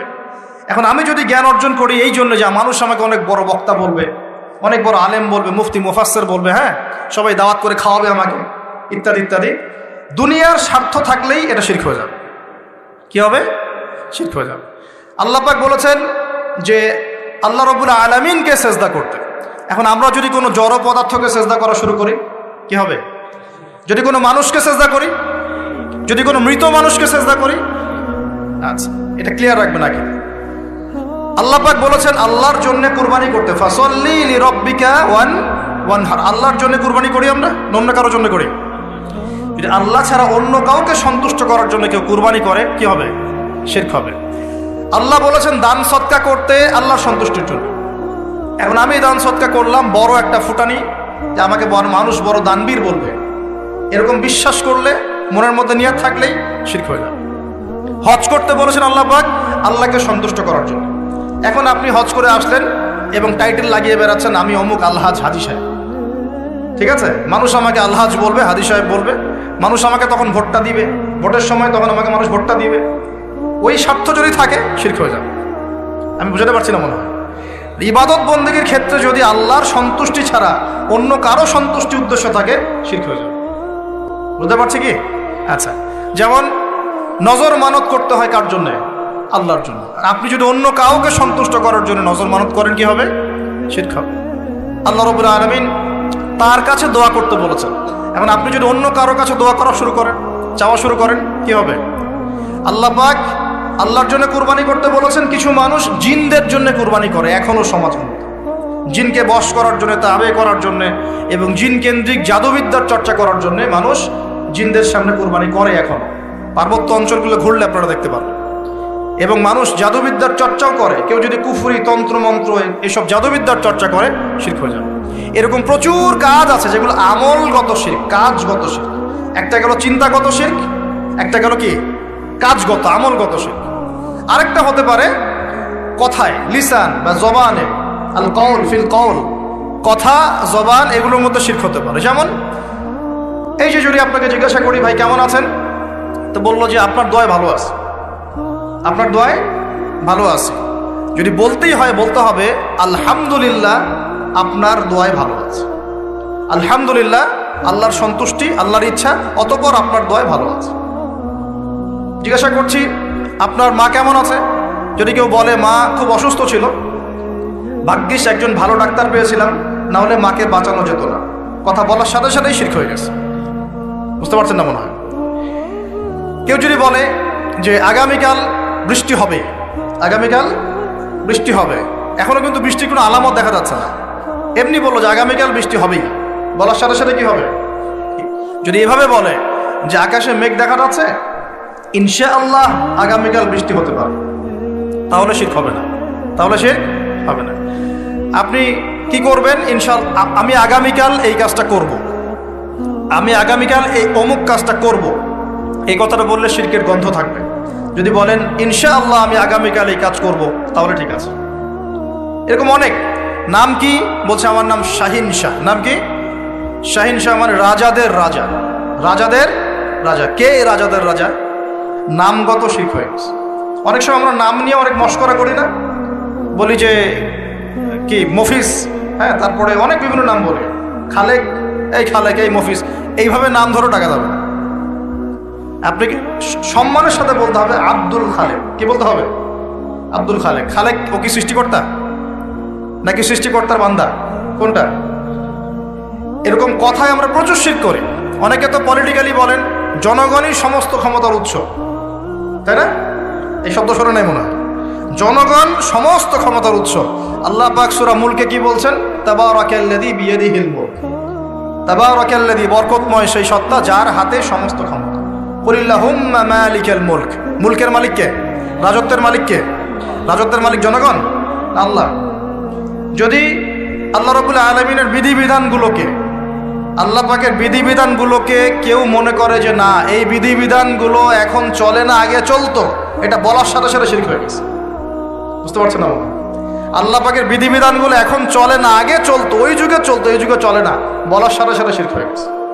কেউ যদি এই যে ইসলাম নিয়ে ঠাট্টা মস্করা করে, এই এরা তো মৌলবাদী, এরা তো ধর্মান্ধ লোকজন, এই যে টিটকারি মস্কারি, এই টিটকারি মস্করা করার সাথে সাথেই শিরক হয়ে গেছে। আল্লাহ পাক সূরা তওবায় বলেছেন এটা কুফরিও হয়েছে, শিরকের সাথে সাথে কুফরিও হয়েছে। এরকম অনেক ব্যাপার আছে।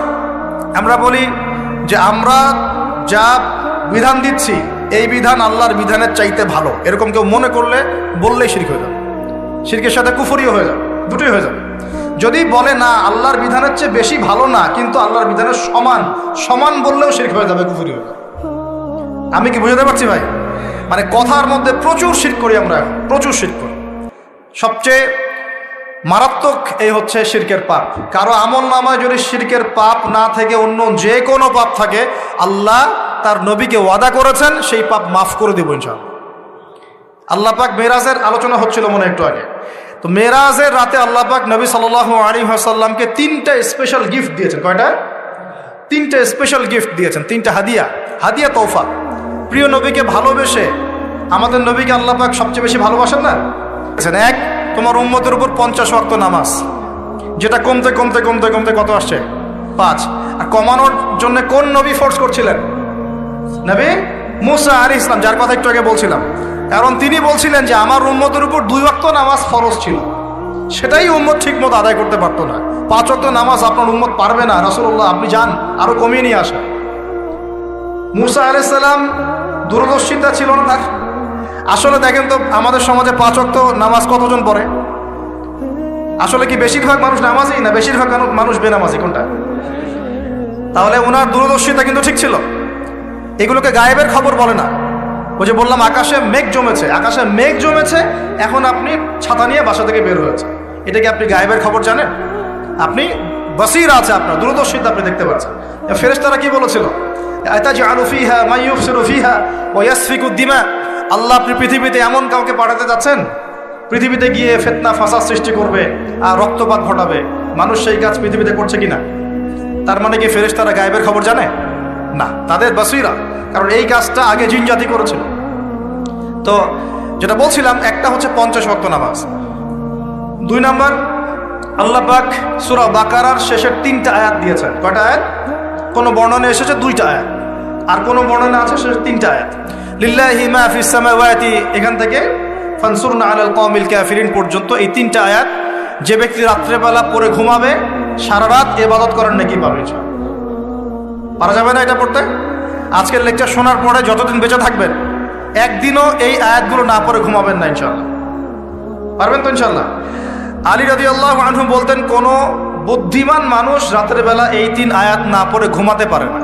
যার বুদ্ধি আছে সেটা না পড়ে ঘুমাইতে পারে না, কারণ এই 3টা আয়াত তেলাওয়াত করে ঘুমালে আপনি সারা রাত নফলের ইবাদত পাচ্ছেন, নেকি পাচ্ছেন, সারা রাত নফল ইবাদতের নেকি পাচ্ছেন। এবং রাতের বেলা যে জিন, হ্যাঁ, জাদু, কুফরি কালাম, দৃশ্য অদৃশ্যের যে ক্ষতিগুলো আছে এই সব কিছু থেকে আল্লাহ আপনাকে হেফাজত করবেন ইনশাআল্লাহ। অতএব এটা একটা গিফট আল্লাহ পাক দিয়েছেন মেরাজের রাতে। মেরাজ নিয়ে আলোচনা হয়, কিন্তু মেরাজের সবচেয়ে মূল জিনিসগুলো আমরা আমল করি না। মেরাজের রাতে এসেছে 5 ওয়াক্ত নামাজ, ওই নামাজই তো পড়ি না।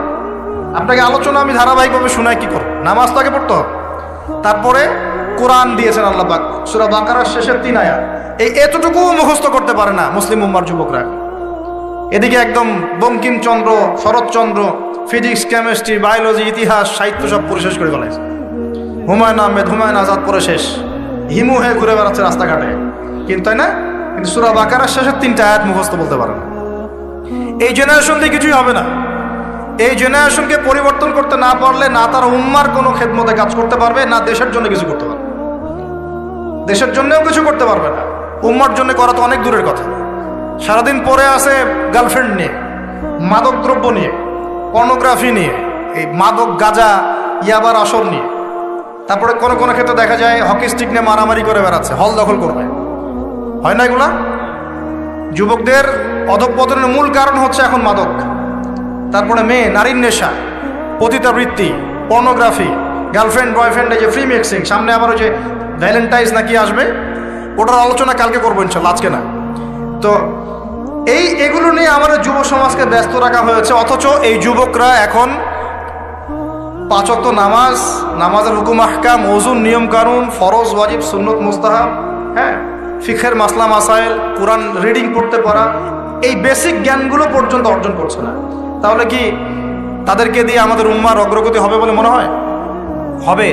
যতদিন পর্যন্ত না তাদেরকে আমরা পরিবর্তন করতে পারছি না ততদিন হবে না। যদি পরিবর্তন করতে পারি ইনশাআল্লাহ পরিবর্তন করা যাবে তো ইনশাআল্লাহ। আমরা রাজি আছি তো ইনশাআল্লাহ?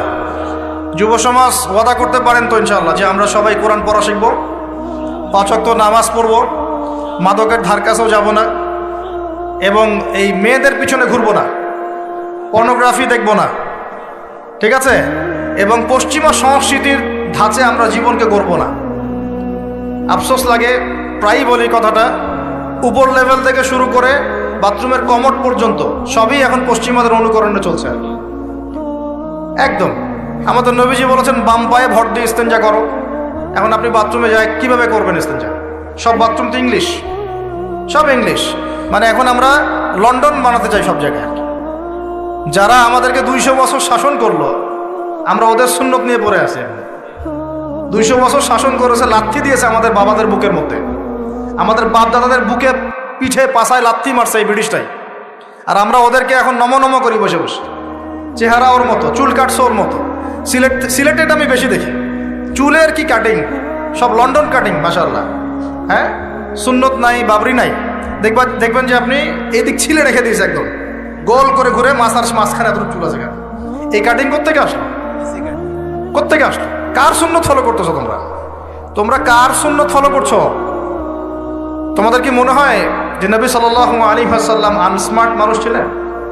আমাদের নবীর সুন্নত হচ্ছে ভালো কোনো সুন্নত হয়? তার রুচিবোধ কি আমাদের চেয়ে উন্নত ছিল না? তিনি সবসময় টিপটাপ পরিপাটি থাকতেন, কাপড় চোপড়, ওঠা বসা, চলাফেরা, কথাবার্তা, আতর সুগন্ধি ব্যবহার করা, তার বসত বাড়ি অলওয়েজ নিট অ্যান্ড ক্লিন, পরিষ্কার।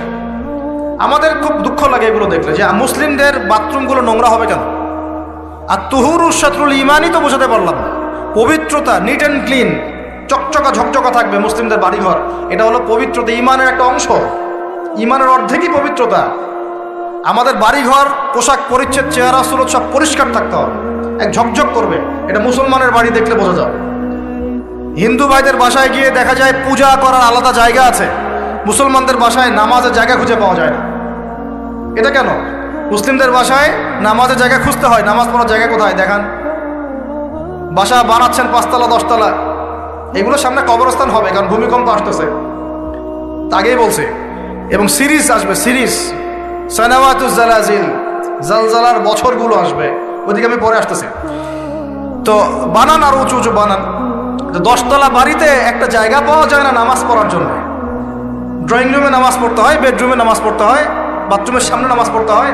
অথচ একটা ছোট্ট হিন্দু ভাইয়ের বাসায় গিয়ে দেখেন তার ইবাদত, তাদের ইবাদত মানে তাদের ভাষায় বলছি উপাসনা, তাদের করা আলাদা জায়গা আছে। দেখেন নাই? তাহলে ধর্মকে কে বেশি শ্রদ্ধা করে? আমার কোনো ফিকির আছে নামাজ নিয়ে? বাড়িতে কাজের বুয়া থাকার জায়গা আছে, নামাজ পড়ার জায়গা। বাড়িতে গোডাউন আছে, গোডাউন রাখার জায়গা। বাড়িতে টয়লেট আছে, 5টা 6টা টয়লেট, সব ইংলিশ, নামাজের জায়গা নেই। তো বাড়ি ঘর বানাবেন, আলাদা করে নামাজের জায়গা করবেন। আজকেই বাসায় গিয়ে বাসায় ঠিক করবেন কোন জায়গায় নামাজে, ওই ঘরটা পরিষ্কার থাকবে, আরো বেশি পরিষ্কার থাকবে, আতর খুশবু দেওয়া থাকবে, ওখানে আগর আতর থাকবে, আগর তো জ্বালান আপনারা, একটা আধ্যাত্মিক পরিবেশ থাকবে, ঢুকলেই নামাজ পড়তে ইচ্ছা করবে। আর বাড়ি ঘরের টয়লেট হবে পরিষ্কার পরিচ্ছন্ন। আমাদের মুসলিম জাতি নিট অ্যান্ড ক্লিন, পরিষ্কার জাতি। আমরা সবসময় রাসূল সাল্লাল্লাহু আলাইহি ওয়াসাল্লামের মতো টিপটাপ পরিপাটি থাকবো ইনশাআল্লাহ। পারবো তো ইনশাআল্লাহ? আল্লাহ কবুল করে নেন, আমিন। রাতের বেলা অবশ্যই সূরা বাকারা শেষের 3 আয়াত পড়তেই হবে, পারা যাবে ইনশাআল্লাহ। নিজের উপর এটাকে ফরজ করে নিয়ে নিন। আর 3 নাম্বার, তৃতীয় হাদিয়া এটা যেটা বলছিলাম, আল্লাহ পাক তার নবীকে ওয়াদা করেছেন। এই ওয়াদাটা খুব ভালো করে শোনেন। আল্লাহ পাক তার নবীকে একটা ওয়াদা করেছেন, হে নবী মুহাম্মদ সাল্লাল্লাহু আলাইহি ওয়াসাল্লাম, তোমার উম্মতের যে কোনো ব্যক্তি, তোমার উম্মতের যে কোনো ব্যক্তি যদি আসমান জমিনের সমান গোনা নিয়ে আমার সামনে দাঁড়ায়, আসমান জমিন সমান গোনা মানে সুদ খাইছে, ঘুষ খাইছে, ধরেন দুর্নীতি করছে, আপনার জেনা করেছে, হ্যাঁ চুরি করেছে, ইত্যাদি ইত্যাদি, অনেক পাপ করেছে। হয়তো কিছু পাপের শাস্তি দুনিয়ায় পেয়েছে, কিছু শাস্তি মৌতের সময় যন্ত্রণার সময় পেয়েছে, কিছু শাস্তি কবরে পেয়েছে, আবার কিছু শাস্তি হাসরের মাঠে পেয়েছে। এভাবে শাস্তি দেওয়া হবে ধাপে ধাপে, এবং এর মধ্য দিয়ে গোনাগুলো মাফ হবে। আবার কিছু সময় আল্লাহ পাক পরীক্ষা করেছেন, জান দিয়ে, মাল দিয়ে, সম্পদের ক্ষতি দিয়ে। তো তোমার উম্মতের যে কোনো ব্যক্তি যত বড় পাপ নিয়ে আসুক না কেন, আসমান জমিন ভরায় ফেলুক পাপ দিয়ে, কিন্তু তার আমল নামায় যদি আমার সাথে শিরকের পাপ না থাকে, আমি তার সামনে আসমান জমিন সমান ক্ষমা নিয়ে হাজির হব ইনশাআল্লাহ। মানে আল্লাহ মাফ করে দিবেন। তাহলে প্রিয় ভাই, শিখলাম যে আমাদের আমল নামাকে শিরক মুক্ত করতে হবে, রাজি ইনশাআল্লাহ। যত রকম শিরক আছে, চিন্তার শিরক, আপনার কাজের শিরক, কথার শিরক, সমস্ত শিরক ত্যাগ করতে হবে। আমাদের রবকে, খাওয়ানকে, সন্তান দেনকে, বাঁচানকে, মারেনকে, রিজিকের মালিককে, ভালো মন্দের মালিককে, ইহকাল পরকালে কল্যাণের মালিককে, আমার ইবাদত পাওয়ার যোগ্যকে, আমার ভালোবাসা পাওয়ার যোগ্যকে, আমি ভয় করব কাকে, আমি শ্রদ্ধা করব কাকে, আমি সবচেয়ে বেশি সম্মান করব কাকে, আমি কার জন্য বাঁচবো, কার জন্য মরবো, কার জন্য জীবন উৎসর্গ করব, সব কার জন্য হবে। ব্যাস এই যথেষ্ট। লা ইলাহা ইল্লাল্লাহ এর মানে এটাই, মানে হচ্ছে আল্লাহ পাকই সবকিছু, আল্লাহ ছাড়া কিছুই নাই, আল্লাহর জন্যই সবকিছু। লা ইলাহা ইল্লাল্লাহ আমরা ক্ষেত্র বিশেষে মানি। এখন যেমন দেখাচ্ছি, মসজিদে গিয়েছি, এখানে মাশাআল্লাহ লা ইলাহা ইল্লাল্লাহ মানছি। ঠিক আমি ব্যবসা করতে চলে গেলাম, ওখানে গিয়ে মাপে কম দেওয়া শুরু করলাম, আমার মনে হচ্ছে আল্লাহ আমাকে এখন দেখছেন না। তার মানে ব্যবসায় লা ইলাহা ইল্লাল্লাহ নাই, মসজিদে আছে। এরকম হয় না?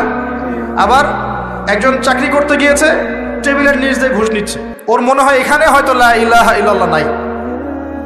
আবার একজন সুদ খাচ্ছে অর্থনৈতিক জীবনে গিয়ে, তার ধারণা এখানে আল্লাহ পাক তাকে ধরবেন না, এটা দুনিয়ার বিষয়, আর মসজিদটা হচ্ছে আখিরাতের বিষয়। আমরা ইসলামটাকে এরকম ভাগ করে ফেলেছি। কেউ পলিটিক্স করতে আসছে, তার মনে হয় যে এখানে লা ইলাহা ইল্লাল্লাহের দরকার নাই, এখানে আমি যা ভালো বুঝি তাই, সমাজের নিয়ম করুন, আমি যেমন করবো তেমন, আল্লাহর বিধান পরে, এগুলো পরে দেখা যাবে। ওই যুগে চলতে, এই যুগে চলে না, এমন চিন্তা এখন মানুষের, এমন চিন্তা না। শিক্ষা অর্জন করতে গিয়েছেন, এখানে লা ইলাহা ইল্লাল্লাহ দরকার নাই, লা ইলাহা ইল্লাল্লাহ মসজিদে হবে, মাদ্রাসা হবে, চিন্তাটা এমন এখন। অথচ জীবনের প্রতিটা ক্ষেত্রে লা ইলাহা ইল্লাল্লাহ বাস্তবায়ন না করা পর্যন্ত কেউ মুমিন মুসলিম হতে পারছে না, পারবেও না। ইবাদত করছি, এখানে যেমন আল্লাহ ছাড়া কোনো ইলাহ নাই, অর্থনৈতিক জীবনেও আল্লাহ ছাড়া কোনো ইলাহ নাই। ঠিক একইভাবে শিক্ষা জীবনেও আল্লাহ ছাড়া কোনো ইলাহ নাই, আমার পারিবারিক জীবনেও আল্লাহ ছাড়া কোনো ইলাহ নাই, আমার পলিটিক্যাল লাইফেও আল্লাহ ছাড়া কোনো ইলাহ নাই। এর নাম লা ইলাহা ইল্লাল্লাহ। এই হলো বিষয়। আরেকটা কথা প্রাসঙ্গিক এসেই যায়, মুহাম্মদুর রাসূলুল্লাহ তাহলে কি? মুহাম্মদুর রাসূলুল্লাহ হচ্ছে জীবনের প্রতিটা ক্ষেত্রেই এই একমাত্র ব্যক্তি আমার আদর্শ। উনি ছাড়া আমি কাউকে আদর্শ রূপে গ্রহণ করতে পারি না। এই হলো মুহাম্মদুর রাসূলুল্লাহ। চেহারা থেকে শুরু হবে, আমার চেহারা হবে তার মতো, চুলদাড়ি তার মতো, পোশাক আশাক তার মতো, আমার বাড়িঘর তার মতো। বাড়িঘর তার মতো বলতে তার রুচিবোধ, তার সুন্নত অনুযায়ী। নবী সাল্লাল্লাহু আলাইহি ওয়াসাল্লামের মাটির বাড়ি, আপনি চাইলে ইট পাথরের করতে পারেন, কোনো সমস্যা তো না, কিন্তু সেই বাড়িতে নবীর সুন্নত ছাড়া অন্য কোনো সুন্নত চলবে না। চলবে? আচ্ছা, আপনার পরিবার, এটা হবে মুহাম্মদ সাল্লাল্লাহু আলাইহি ওয়াসাল্লামের আদর্শে। শিক্ষা জীবন রাসূলের আদর্শে, ব্যবসায়ী জীবন রাসূলের আদর্শে, চাকরি করতে গিয়েছেন তার আদর্শ মেনে চলতে হবে, সমাজনীতি পরিচালনা করছেন তার আদর্শ মানতে হবে, মানতে আপনি বাধ্য। আপনি আরো বড় দায়িত্ব পেয়েছেন, বিশ্ব নেতা হয়েছেন, তখন বিশ্বটাকে চালাতে হবে তার সুন্নত মতো, আপনি তখন বাধ্য এটা করতে। যদি না করেন তাহলে মুহাম্মদুর রাসূলুল্লাহ ওই জায়গায় নাই। মুহাম্মদুর রাসূলুল্লাহ কি দাড়ির মধ্যে খালি, খাবার পরে মিষ্টি খাওয়ার মধ্যে, সিন্নি খাওয়ার মধ্যেই মুহাম্মদুর রাসূলুল্লাহ, নাকি জীবনের সব ক্ষেত্রেই মুহাম্মদুর রাসূলুল্লাহ থাকবে? এই আকীদা ক্লিয়ার করতে হবে। হ্যাঁ, আমি জানি, এখন আমি আমার মন্তব্য বলছি, আমি জানি যে একজন মানুষের পক্ষে সব কিছু আমল করা একই সময় একই সাথে কঠিন, সম্ভব না। আর এই বিশ্বটা আসলেই সম্ভব না, কিন্তু আমাদের চেষ্টা থাকবে না? চেষ্টা করতে হবে কি না? আমরা আজকে থেকে নিয়াত করি যে আমরা জীবনের প্রতিটা ক্ষেত্রেই লা ইলাহা ইল্লাল্লাহ মানব ইনশাআল্লাহ, এবং জীবনের প্রতিটা ক্ষেত্রেই মুহাম্মদুর রাসূলুল্লাহ বাস্তবায়নের চেষ্টা করব ইনশাআল্লাহ। আল্লাহ পাক আমাদের সবাইকে কবুল করুন, বলি আমিন। আল্লাহ পাক সবাইকে তৌফিক দান করুন।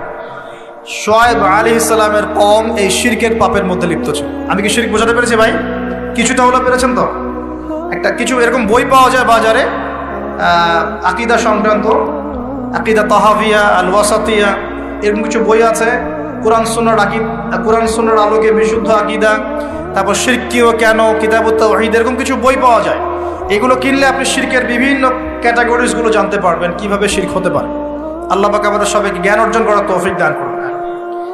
এবার আসেন, শুআয়ব আলাইহিস সালামের কওমের দ্বিতীয় পাপ ছিল কুফর, যেটা আমরাও, আল্লাহ মাফ করুক, আমরাও সেই পাপের মধ্যে লিপ্ত আছি।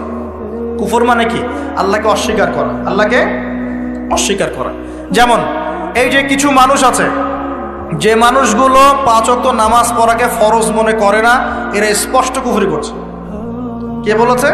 নবী সাল্লাল্লাহু আলাইহি ওয়াসাল্লাম যে বলছেন, মান তারাকা সালাতান মুতাআম্মিদান ফাকাদ কাফারা, কেউ যদি নামাজ, ফরজ নামাজকে ইচ্ছা করে ছেড়ে দেয়, নামাজের ফরজিয়াতকে অস্বীকার করে, ফাকাদ কাফারা, সে কুফরি করলো।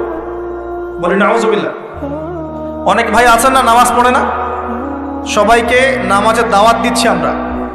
আল্লাহ পাক আমাদের সবাইকে 5 ওয়াক্ত নামাজ জামাতে পড়ার তৌফিক দান করুন। সফরে আছেন, মুসাফির আছেন, আপনার জন্য ওজর আছে, কিন্তু নরমালি মুকিম অবস্থায় জামাত ধরার চেষ্টা করতে হবে। আল্লাহ পাক তৌফিক ইনায়াত করুন। এবং আমাদের বাড়ি ঘরের চাইতে মসজিদগুলো হবে সুন্দর, বড়, ঝকঝকা, নিট অ্যান্ড ক্লিন। আর এত বেশি মসজিদের দরকার নাই। আমরা একটা খেয়াল করি কি, একটা এলাকার মধ্যেই 10-20টা মসজিদ, দেখেন নাই? মসজিদের সংখ্যা কমায়, মসজিদ বড় করেন, যাতে সমাজটা বড় হয়। এভাবে সমাজ ভাগ হয়ে গেছে।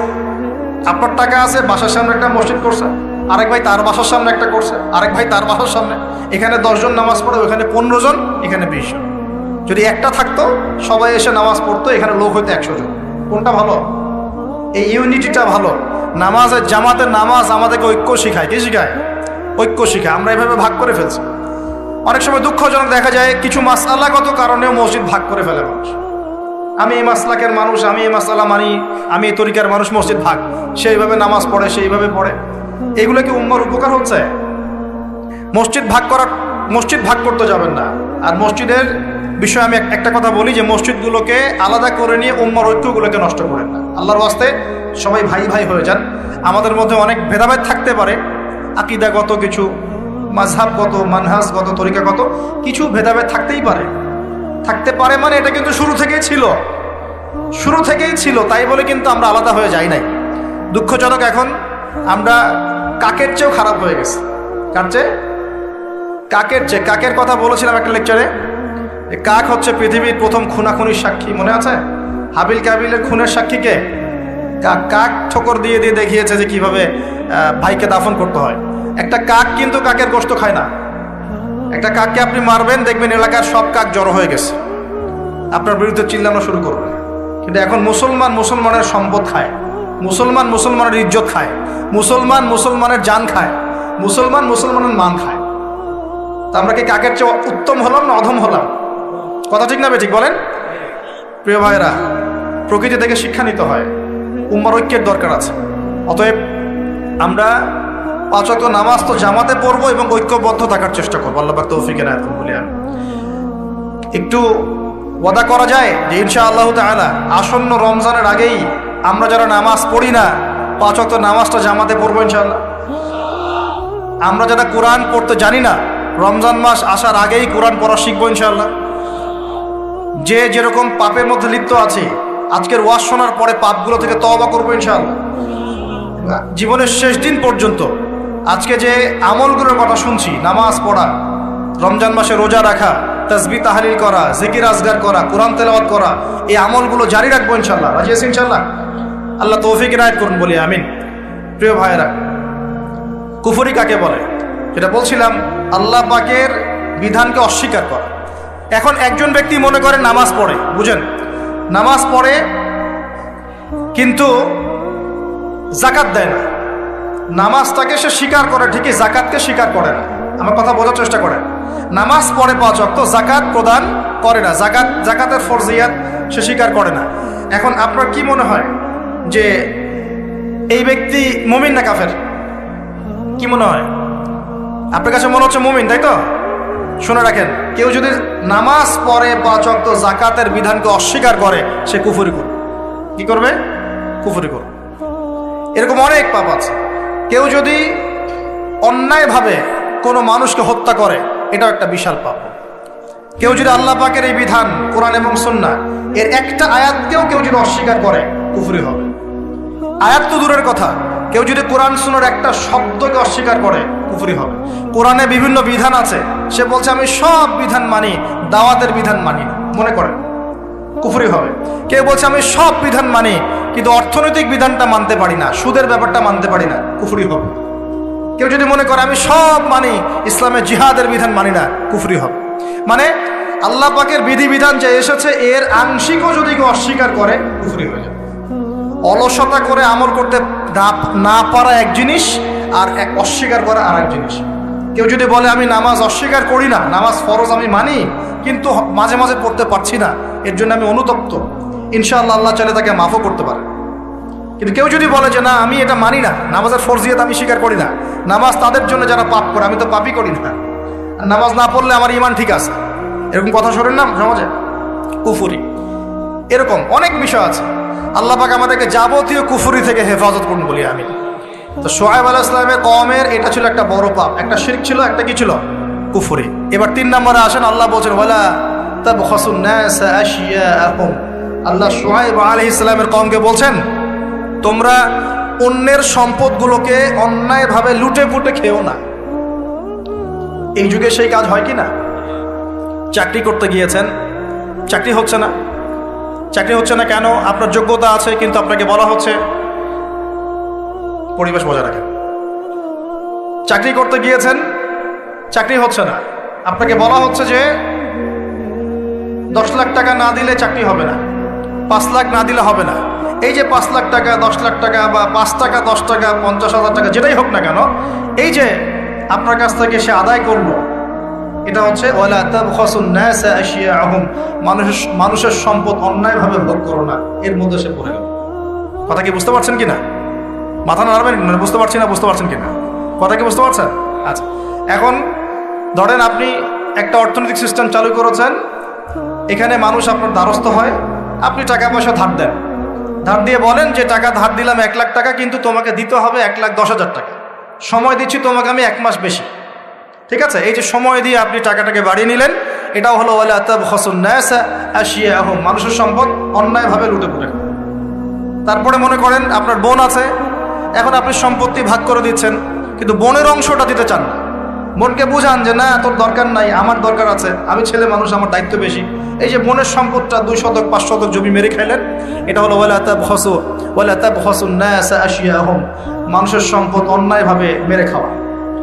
মনে করেন এই যে রমজান মাস আসে, রমজান মাস আসলে দেখা যায় বিভিন্ন দ্রব্যের দাম বেড়ে যাচ্ছে। কিছু কিছু অসাধু ব্যবসায়ী ইচ্ছা করে অনেক সময় দ্রব্যের দাম বাড়ান, কিছু কিছু, সবাই না, অনেকে বাধ্য হন। আর এই বছর আরও বেশি বাধ্য হবে, মানে এই বছর এলসি বন্ধ আছে। যখন পণ্য খালাস করতে যাবে, ওই যে ডলারটা এক্সট্রা খরচ হবে, ওইটা সে পণ্যের উপর চার্জ দিবে, সেই চার্জ জনগণের পকেট থেকে নেওয়া হবে। ওটা আমি আগেই বলেছি যে রমজানে পণ্যের দাম বেড়ে যাবে। ওই যে বলছি বৃষ্টি কেন, মেঘ দেখে বলছি যে বৃষ্টি হতে পারে, মেঘ আছে বলেই বলেছে বৃষ্টি হতে পারে, এটা ভবিষ্যতের কথা না। ইকোনমিক্স বুঝলে আপনি বুঝবেন যে ইকোনমিক সেকশনের অবস্থা খুব খারাপ, সব সেকশন ভালো না। তো এখন মনে করেন এই পণ্যের দাম বাড়িয়ে দিলেন, একটা পণ্যের দাম আছে 100 টাকা, মানুষের চাহিদা এখন বেশি, আপনি দিয়ে দিলেন এর দাম 500 টাকা। এই যে ওয়ালা তাবখাসুন নাসা আশিয়াহুম, মানুষের সম্পদ অন্যায়ভাবে আত্মসাৎ করে গেছে। তারপরে এরকম অনেক ক্ষেত্রে হয়, একটা মানুষ জানে যে বাস ভাড়া 10 টাকা, সবাই জানে বাস ভাড়া 10 টাকা 20 টাকা, সবাই জানে। এখন 5 জন লোক নতুন আসছে এলাকায়, জানে না যে ভাড়া 20 টাকা, আর বলছে কয় টাকা ভাড়া। এখন এ বুঝতে বলতে মফিস পাইছে একটা, এই যে একটা লোক পাইছে, এখন পার্টি পাইছে, হ্যাঁ মুরগা পাইছে, এবার ওকে বলতেছে ভাড়া হচ্ছে 80 টাকা। এ বেচারা জানে না ভাড়া 80 টাকা না 20 টাকা। ও বলে আচ্ছা ঠিক আছে চলো। এই যে 60 টাকা বেশি খাইলো না, এটা হলো ওয়ালা তাবখাসুন নাসা আশিয়াহুম, মানুষের সম্পদ অন্যায়ভাবে লুটে পুটে খাও। মানে যত রকম দুর্নীতি হয় টাকা পয়সা নিয়ে অর্থনৈতিক সেকশনে, সব কিছুই শুআয়ব আলাইহিস সালামের কওমের এই চরিত্রের সাথে মিলে যায়। ওয়ালা তাবখাসুন নাসা আশিয়াহুম, এই যে এখন টাকা পয়সা দিয়ে চালাচ্ছেন, কাগজের টাকা। অনেক দিন বলেছি, মনে করেন আজকে থেকে কত বছর, আমি বছরটা বলে যাচ্ছি, আজ তো দুর্ভিক্ষ আমার উপর আসবে না, তো কার উপর আসবে? একটা বিষয় খুব অবাক হচ্ছিলাম যে চেষ্টা করছে ওদের ওখানে ভূমিকম্প কেন, ভূমিকম্প তো আমার উপর হওয়ার কথা ছিল, কারণ আমরা তো দুনিয়ার পাপে লিপ্ত আছি, জেনা, ব্যভিচার, পরকিয়া, পতিতালয়, আল্লাহর সাথে কুফুরি, শিরক, মাপে কম দেওয়া, সুবহানাল্লাহ, এগুলো চলছে না আমাদের সমাজে। তাহলে আযাব পাওয়ার যোগ্য কি আমরা হই নাই? আমরা কি আযাব পাওয়ার যোগ্য হই নাই? আল্লাহ ছাড়বেন না, কিন্তু যদি আমরা সতর্ক হয়ে ফিরে না আসি আল্লাহ পাক ছাড়বেন না, কিন্তু মনে রাখি আল্লাহ পাক আমাদের সবাইকে শিক্ষা নেওয়ার তৌফিক দান করুন। এখানে শুআয়ব আলাইহিস সালামের কওমের 4টা অপরাধ আমি বলেছি। এক শিরক, আমার সাথে বলেন। একটা হলো শিরক, যেটা আমি ব্যাখ্যা করে দিলাম, 3 ভাগে হয়, কথায় হয়, কাজে হয়, চিন্তায় হয়। 2 নাম্বার কুফর, যেটা মানে আল্লাহর বিধানকে অস্বীকার করা। 3 নাম্বার হচ্ছে মাপে কম দেয়া, যেটা আমরা এখন অহরহ দিচ্ছি, ভেজাল, পণ্যে ভেজাল, এবং ব্যবসায়ীরা সতর্ক হয়ে যান। আর 4 নাম্বার হচ্ছে কি, মানুষের সম্পদ অন্যায়ভাবে লুটে পুটে খাওয়া। এই যে দুর্নীতি, সুদ, ঘুষ, এগুলোর মধ্য দিয়ে আমরা সবার সম্পদ লুটে পুটে খাচ্ছি। এই 4টা পাপ করতো বলে আল্লাহ পাক কি করেছেন শোনেন। এই 4টা পাপ করতো বলে আল্লাহ রাব্বুল আলামিন কোরআনে, এই আল কোরআনুল কারীমে 4 বার এই আয়াত নাজিল করেছেন। কতবার? 4 বার। মিলও আছে, 4টা পাপ 4 বার আয়াত আল্লাহ পাক নাজিল করেছেন।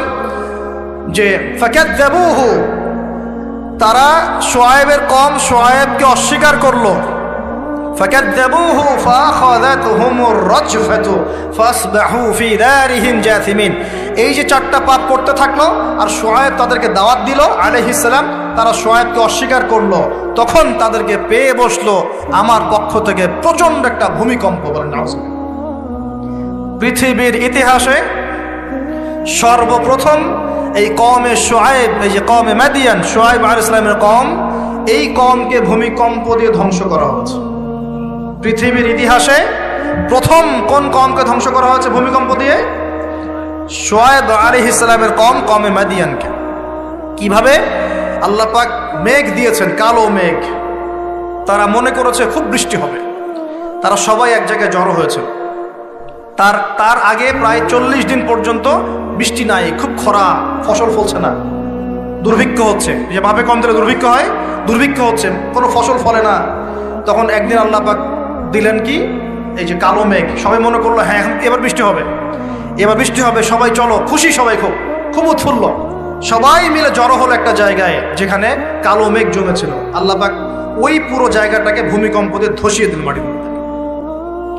সর্বপ্রথম আল্লাহ পাক ভূমিকম্প দিয়ে ধ্বংস করলেন শুআয়ব আলাইহিস সালামের কওমকে 4টা অপরাধের কারণে। 1, তারা শিরকের পাপে লিপ্ত ছিল। 2, তারা কুফরির পাপে লিপ্ত ছিল। 3, তারা মাপে কম দিত। আর 4, তারা অন্যের সম্পদ অন্যায়ভাবে গ্রাস করে আত্মসাৎ করে। এই 4টা পাপ আমাদের মধ্যে আছে কিনা ভাই? আছে কিনা? এখন নবী সাল্লাল্লাহু আলাইহি ওয়াসাল্লাম আমাদেরকে সতর্ক করছেন, হে আমার উম্মত, তোমাদেরকে আল্লাহ মাফ করে দিবেন তোমরা যদি শিরকের পাপ না করো, কুফরি না করো, খালি লা ইলাহা ইল্লাল্লাহ মন থেকে পড়লে আল্লাহ মাফ করে দিবে ইনশাআল্লাহ। 5 ওয়াক্ত নামাজ ঠিক করে পড়ো, যাকাত দাও, রমজানে সওম রাখো, আমিরের আনুগত্য করো, একে অপরের প্রতি মহব্বত রাখো, ইনশাআল্লাহ আল্লাহ তোমাদেরকে মাফ করে দিবেন। কিন্তু তিনি সতর্ক করলেন। নবী সাল্লাল্লাহু আলাইহি ওয়াসাল্লাম বললেন বাইনা ইয়াদাই সাআ। এইবার এই হাদিসগুলো একটু ভালো করে শোনেন, আস্তে আস্তে আমি শেষ করছি।